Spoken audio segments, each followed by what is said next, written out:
Welcome to Aaron Mahnke's Cabinet of Curiosities, a production of iHeartRadio and Grim and Mild. Our world is full of the unexplainable. And if history is an open book, all of these amazing tales are right there on display, just waiting for us to explore. Welcome to the Cabinet of Curiosities.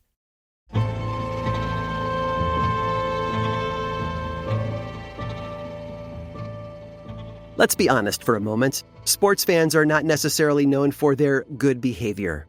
It's not unheard of for riots to break out if a beloved team loses or even wins. Fans take it on themselves to defend the honor of their team and clash with fans from the opposing club. Whether it's the football hooligans of the UK or baseball fans in the US, these upheavals rarely end well. In Ohio, there is one such episode from the 1970s that remains the most infamous in professional sports history, and it all happened in June of 1974. First, the Cleveland Indians were coming off of a loss in Texas to the Rangers. It was a bitter defeat that included an on-field brawl between some of the players. Not a good example for the fans. Second, the Indians returned home and prepared to face off against the Rangers, only now on their own turf. The stadium management prepared a promotion, a 10-cent beer night, to draw fans to the game. And the Cleveland Indians hadn't been performing well, it must be said, so the attendance was down. They typically drew only about 12,000 fans per game.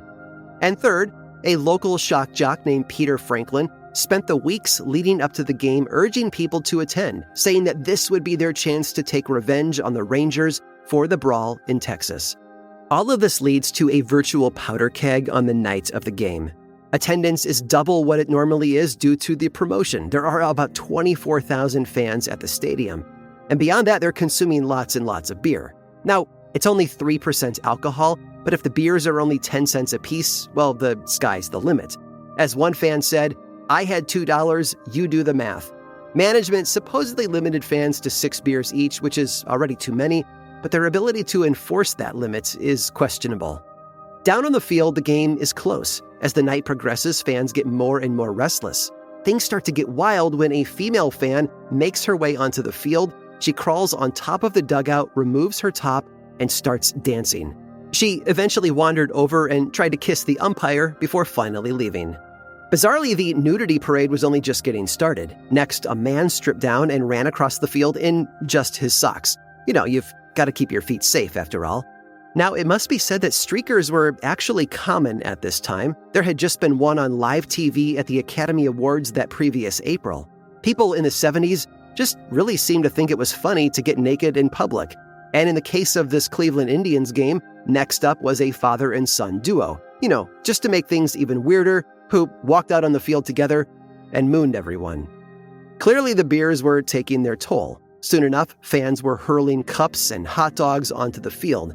Management removed the players' wives from the bleachers, sensing that things were going to get worse from there.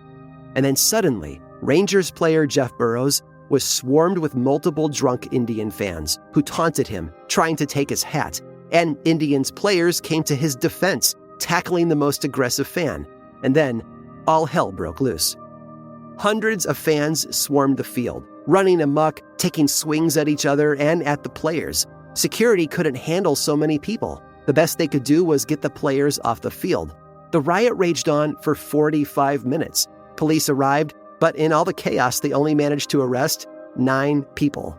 After that, the umpire, you know, the one who had narrowly escaped being kissed by a streaker earlier, ruled that the game was a forfeit in favor of the Rangers. The Cleveland Indians fans had lost their team the game.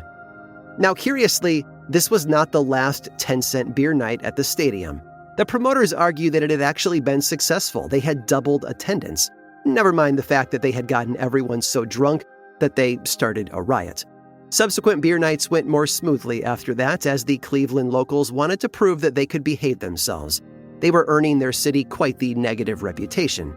However, over the years, the legend of 10-cent beer nights only grew to where it became something of a badge of honor if you were actually there. Fans loved to talk tough about how they drank 20 beers or took a punch to the jaw or stole one of the bases. Literally stole one of the bases. Nowadays, baseball teams are very careful to avoid another of these incidents, limiting guests to 2 beers and upping the security at the stadium. But I have to say that it's curious, this did not occur to them so much sooner.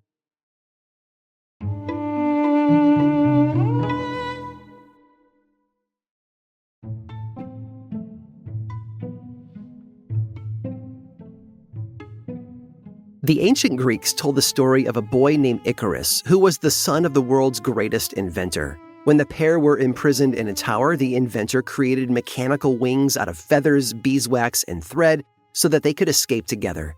But Icarus was intoxicated by the thrill of flight and forgot his father's warning to stay low. He flew too close to the sun, the wax melted, and he plummeted to his death. It is, of course, a story about hubris, but on a literal level, it was also a reminder that humans were never really meant to fly. To the Greeks and many other ancient peoples, the skies belonged to the gods. Mortals could dream about visiting, but would never belong there. And for roughly 300,000 years, that was true. Then, on a blustery December day in 1903, it ceased to be true. 2 bicycle mechanic brothers named Orville and Wilbur Wright became the first humans to achieve powered flight. Their journey lasted 12 seconds and 120 feet, but it changed history in an instant. Within hours, the Wright brothers' flight was making headlines. The news of their accomplishment spread across the globe, igniting imaginations and inspiring a generation of aviation enthusiasts. Among them was a 7-year-old boy from Worcester, Massachusetts named Gene. Gene had always been a small boy, and his classmates never let him forget that. Their teasing left him feeling isolated, and so he found solace in his daydreams. He spent a lot of time staring out the window, wishing that he could leave the world and his bullies behind. So when Gene heard about the Wright brothers' flight, he became obsessed. Boys had dreamed of flying for centuries, but now it was possible, and Gene was determined to be part of it. Over the next decade, he devoured every book and magazine on aviation he could find, and by the time he reached adulthood, the American aviation industry was just beginning to take off. No pun intended. He graduated from high school the very same year the first commercial passenger flight was conducted. The plane was still light years from the jumbo jet days of today, of course. Air travel was a rickety, open cockpit experience, loud, unsteady, and far from reliable. Most people at the time saw flying as more of a daredevil stunt than a way to travel. But to Gene, it was the future. He threw himself into the world of flight, taking every opportunity he could to get in a cockpit. Within a few years of graduating high school, he earned a reputation as one of the best pilots in the country, at a time when that was a very small group. When he wasn't in the cockpit, Gene was analyzing flights in the classroom.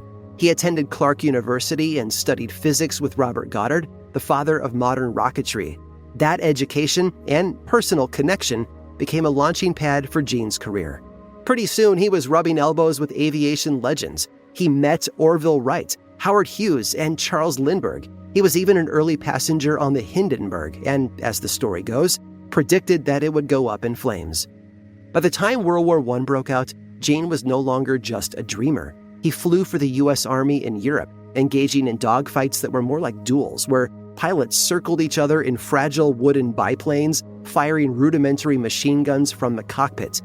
And 2 decades later, when World War II erupted, Gene returned to the skies, this time in a sleek metal closed-cockpit monoplane that barely resembled the primitive aircraft of his youth. Aviation was evolving at lightning pace, and Gene adapted with it. By the war's end, he was working on experimental aircraft for the U.S. Air Force, pushing the boundaries of human flight. Gene served until 1956, when he retired at the rank of colonel. He stayed active in the advancing field and later became a consultant for NASA. In July of 1969, the 73-year-old was watching history unfold yet again.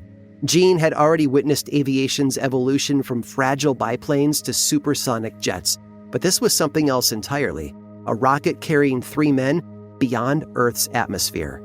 As the lunar module touched down, Gene held his breath, and when the grainy black and white image flickered onto the screen, he saw the impossible become real, a man stepping onto the moon's surface. For Gene, though, this was more than just history in the making. It was also deeply personal, because one of those lunar astronauts was his very own son, Eugene Aldrin Jr., better known to us as Buzz. I hope you've enjoyed today's guided tour of the Cabinet of Curiosities. Subscribe for free on Apple Podcasts or learn more about the show by visiting curiositiespodcast.com. This show was created by me, Aaron Mahnke, in partnership with How Stuff Works.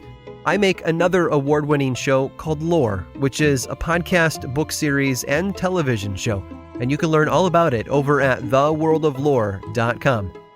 And until next time, stay curious.